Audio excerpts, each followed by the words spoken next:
Mana az o'rtoqlar o'choqlardan boshladik.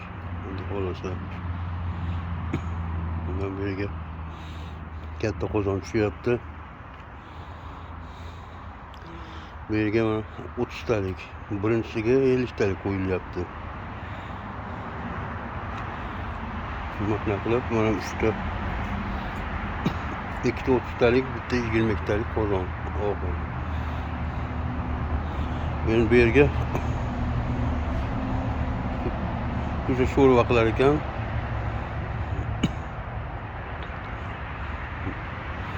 Mana shu yerga tepasiga pultalar qo'yamiz. Menga yoniga рабочий stollar.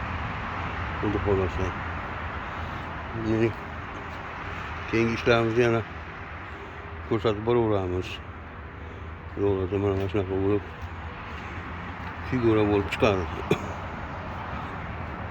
Yo'lda bugun harakat qilib puldorlarni chiqarib olsak, yo'lda qolgan ishlardan tanishib boramiz. Manzaralari qarang, nihoyatda chiroyli. Bo'pti, rahmat, e'tiborlar uchun.